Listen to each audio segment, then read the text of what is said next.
You want Black Friday prices without the Black Friday crowds. Lowe's gets it. We check the calendar, and Christmas is coming early. $99 is all you need to grab your favorite select 7-foot pre-lit artificial Christmas tree for the holiday season. And don't sweat what gifts to get Dad, because we've got up to 40% off select tools and accessories. That's how Lowe's celebrates Black Friday early. Selection varies by location, while supplies last. What's up? Welcome into your daily Buckeye Blitz for a Tuesday, November 4th, 2025. How's everybody doing? Still enjoying that victory over Penn State. They were a little wounded, so I don't know. No head coach. They were out. I mean, they had never had a chance. And Buckeyes covered the spread. You love that. Silver Bullets doing it again. They completely suffocated Penn State. That's what we do, right? We take you into a pool in the shallow end, put you in a headlock, and then just walk you down into the deep end.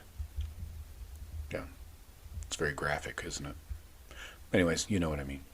Buckeyes roll 38-14, hold the Nits to just 200 total yards. Their fewest against the Buckeyes since 2005. Matt Patricia's boys, they allowed 0 points, only 60 yards in the second half. 53 of those yards coming on the final meaningless drive.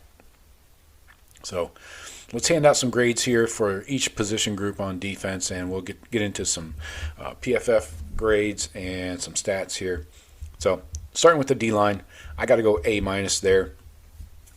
The Buckeye front just absolutely wrecked Penn State's game plan.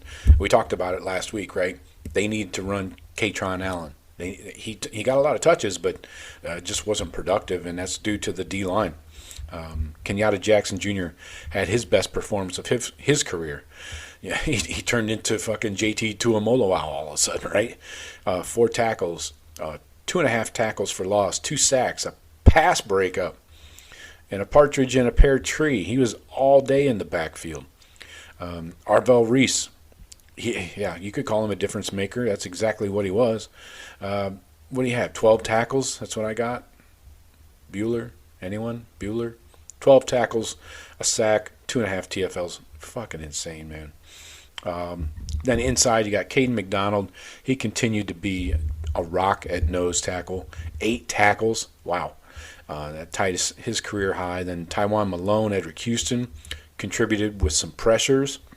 Houston added a sack. McDonald ate up blocks to keep linebackers free.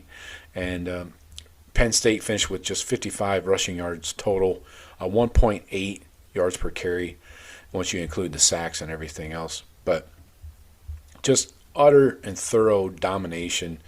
Allen had 21 attempts, so 21 rushing attempts, 76 yards, had the long 26-yarder on the first drive, but then nothing of note after that. And he even got into the passing game a little. He had a couple catches there, but just for 10 yards. After that opening 26-yarder, the Buckeyes just adjusted immediately. They did sit back in coverage and zone in that first half and didn't heat up the young quarterback. I thought the strategy typically is with a young quarterback like Grunkemeyer, you blitz the shit out of him, a guy with very little experience, and with a more experienced veteran quarterback, you sit back in coverage. So anyway, the defense was dominant, disciplined, and disruptive, and Penn State never found any daylight after that first drive. D-line, I'm going A-. Linebackers, I'm going A+. The heart of the defense, of course, the LB room. Arvell Reese played like an All-American once again. Like I mentioned, 12 tackles, 2.5 TFLs, and a sack. Sonny Styles was all over the field too. 6 tackles, a pass breakup, and a hit on the quarterback. And Peyton Pierce, getting into the act, had showed his depth and physicality in 22 snaps. So this was a textbook linebacker play type of game under Patricia. Running downhill, gap sound, and violent at the point of attack. Reese and Styles played all 61 snaps, and they were relentless in their pursuit. Caleb Downs said it best in the postgame. He said, quote, Arvell's playing at an unprecedented level. He's just staying focused on the moment and doing what he does. So I'd say yes, I agree. So this group has become the engine of the defense, fast, physical, and setting the tone. So again, I go A+ for the LBs, the Silver Bullets. Corners, I give them a B. It was kind of a quiet day for them. What we have out of Grunkmeyer? 28 attempts. He was 19 of 28, not bad, but just 145 through the air. So a workman-like outing for the corners. That's a good thing.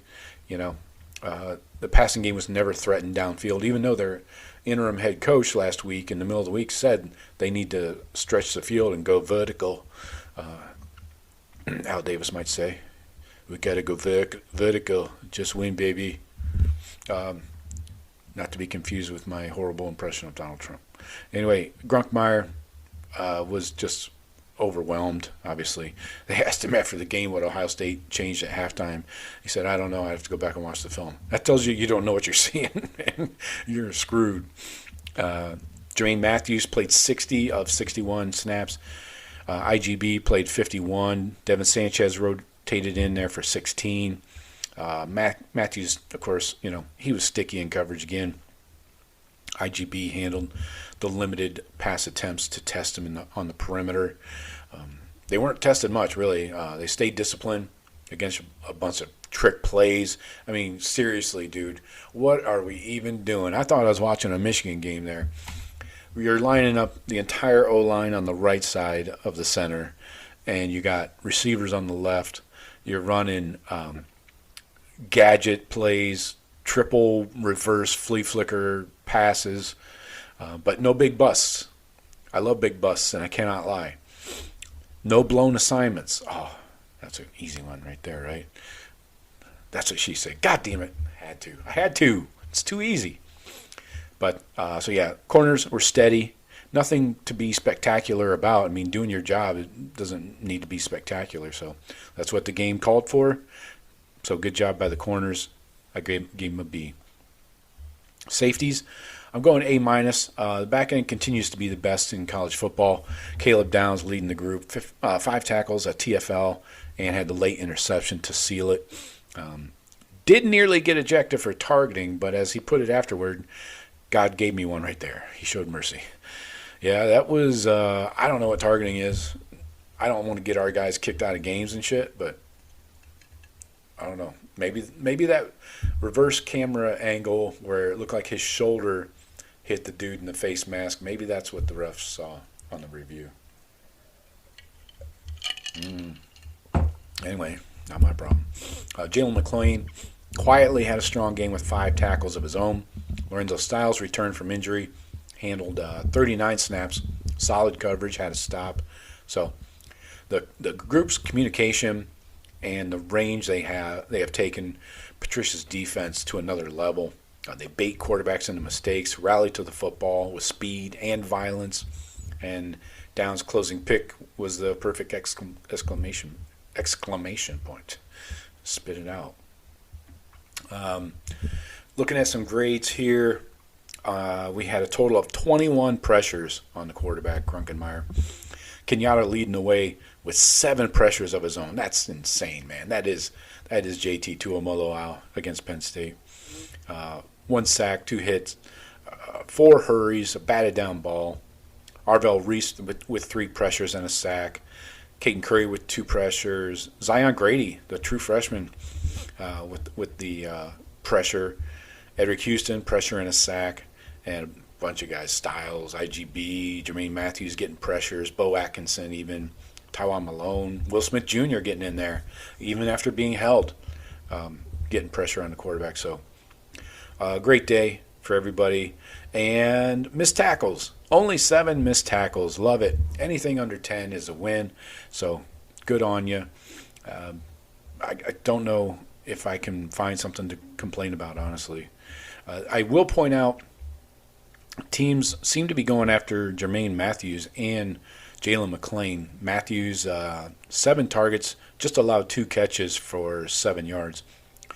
But Jalen McClain had 5 targets, allowed 4 catches for 32 yards. But again, nobody allowed much, Arvell Reese in coverage, 4 for 4. He allowed 31 yards, but, nobody allowed a touchdown. So, all in all, another standout performance. Getting what they get in here, 18 guys got snaps. That's good. Play everybody. Get them in there. So, love to see that. Love to see the rotation. Jason Moore even got in the game. I saw him in there once for a run, goal line defense, I believe. Yeah, so not a lot to complain about. So hit me with your grades. Let me know what you guys think. Overall, I think you got to give this defense an A on the day. Matt Patricia's defense is not just dominant.